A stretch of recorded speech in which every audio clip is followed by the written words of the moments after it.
फरवरी 2025 को बुद्धा पार्क रविंद्र नगर धूस जनपद कुशीनगर में सुहेलदेव भारतीय समाज पार्टी के संयोजन में आयोजित महाराजा सुहेलदेव राजभर की 1016वीं जयंती समारोह कार्यक्रम का आयोजन किया गया। कार्यक्रम के मुख्य अतिथि सुभासपा के राष्ट्रीय अध्यक्ष एवं मंत्री उत्तर प्रदेश सरकार ओम प्रकाश राजभर रहे तथा विशिष्ट अतिथि सुभासपा के राष्ट्रीय प्रमुख महासचिव अरविंद राजभर रहे। कार्यक्रम को संबोधित करते हुए उन्होंने कहा, महाराजा सुहेलदेव केवल एक वीर योद्धा ही नहीं बल्कि भारत की सांस्कृतिक अस्मिता और स्वाभिमान के रक्षक थे। उनका जीवन हमें ये सिखाता है कि संगठित होकर अन्याय के खिलाफ संघर्ष करना ही सच्ची राष्ट्रभक्ति है। हमें उनके आदर्शों पर चलते हुए समाज को एकजुट कर न्याय एवं समानता की दिशा में कार्य करना होगा। ओम प्रकाश यादव की रिपोर्ट। देखिए, आज राजभर महाराजा सुहेलदेव जी की 1016वीं जयंती के अवसर पर हम जगह जगह कार्यक्रम करते हैं। लोगों को शिक्षा के प्रति जागरूक करते हैं, स्वास्थ्य के प्रति, सामाजिक परिवर्तन, भाईचारे के माध्यम से लोगों को संगठित करके प्रदेश और देश के विकास की मुख्य धारा में लेना चाहते हैं। सर, कुछ लोग ये आरोप लगाते हैं कि आप केवल राजभर समाज की को लेकर चलते हैं। क्या ये बात आरोप कहाँ तक सही है? देखिए, अब हमारे साथ विधायक रामानंद बौद्ध जी थे, हमारे साथ वर्तमान में बेदीराम विधायक हैं, हमारे साथ जगदीश राय विधायक हैं, हमारे साथ अब्बास अंसारी विधायक हैं, हमारे साथ हंसूराम विधायक हैं। ये सब क्या है? नहीं सर, गांव में जाया जाता है तो मतलब पर्टिकुलरली बस और राजभर समाज को लेकर बात किया जाता है। देखिए, नहीं, जो कार्यकर्तागण जाते हैं। आप ये बताओ कि हम चाहते हैं कि एक समान और अनिवार्य शिक्षा, कानून बनेगा तो खाली एक जाति के लिए होगा। हम चाहते हैं देश में, प्रदेश में रोजगार परक शिक्षा, तो एक जाति को पढ़ाया जाएगा।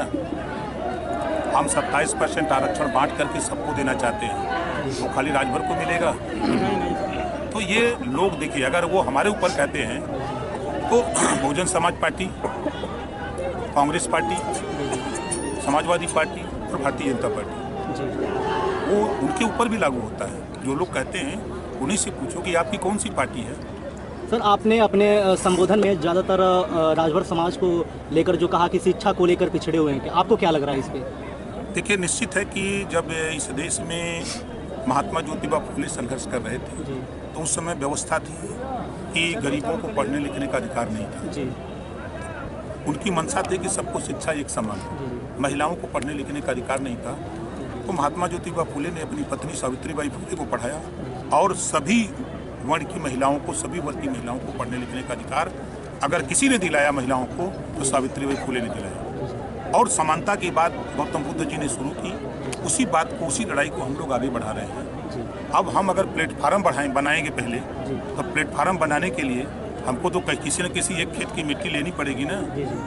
सर, जीरो पॉवर्टी पे जो बात हुई है अभी, सर उसमें कुछ ग्राम पंचायत में मनमानी किया गया है। सर, उस पर क्या? जहाँ अनियमितता है उसका देखिए हम लोग मॉनिटरिंग कर रहे हैं जी।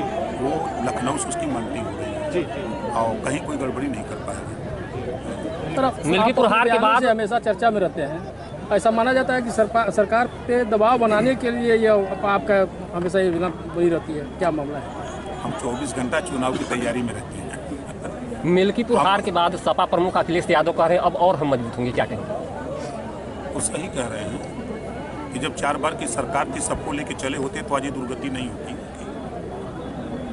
जब 27% आरक्षण लागू हुआ है, सबके लिए हुआ है ना, जितने पिछड़े समाज के लोग हैं। जब सबको देने की बात आती है तब नहीं दिखाई देते हैं, वोट की बात तो करते हैं। आज इसी जिले में आप उठा के देखो, काय स्थिति है नाई की, गुण की, पाल की, प्रजापति की, बिंद की, वट मल्लाह की, कुत्ता चौरसिया की उठा के देखो, काय स्थिति है जोल्हा दुनिया अंसारी साईं दर्जी फकीर की। सर, ये गाँव सामाजिक का यही समानता है।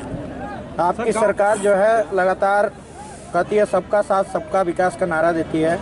आज मदनी मस्जिद हाटा में जो है कार्रवाई हुई है, जो कि मुस्लिम लोग कह रहे हैं कि ये जो कार्रवाई हुई है कहीं ना कहीं एक द्वेष की भावना से हुई है, और जो है कि लोग आरोप लगा रहे हैं कि मुस्लिम की नहीं गिरी है, उस गरीब का भी गिर रहा है, उस अमीर का भी गिर रहा है जो सरकारी संपत्ति पे कब्जा करके बनाया है। लेकिन लोग ये आरोप लगा रहे हैं कि कुछ हिस्से जो है उसके वैध थे और कुछ अवैध थे जिसको वो लोग हटा लिए थे। नहीं, जो लेकिन अवैध है जो अवैध है उसी को गिराया जा रहा है, उनकी पूरी प्रॉपर्टी नहीं गिराई जा रही है। सर, दिल्ली के बारे में क्या कहेंगे? बीजेपी की प्रचंड जीत हुई है, 2 शब्द। देखिए, मोदी जी के जो विकास की योजनाएं हैं, चाहे वो आयुष्मान कार्ड हो, जब गरीब बीमार होता है, हॉस्पिटल जाता है, तब उसको समझ में आता है कि उसको पैसे कहाँ से मिले। आयुष्मान कार्ड के हिसाब से उसको 5 लाख रुपए इलाज के लिए मिलता है, वो उससे खुश है। आज किसान जो किसान सम्मान निधि उसको 6,000 मिलती है, जब वो खाद खरीदना होता पैसा नहीं होता किसान के पास, वो किसान खुश है। आज जिस गरीब के पास घर में राशन नहीं है, उस गरीब को राशन मिल रहा है, वो गरीब खुश है। तो ये जो योजनाएं हैं, कल तक आप भी हम भी बैंकों में खाता खुलवाने के लिए लाइन लगती थी, नहीं खुलते थे, सिफारिश होती थी। आज कोई घर ऐसा बता दीजिए जहाँ जिस घर में खाता न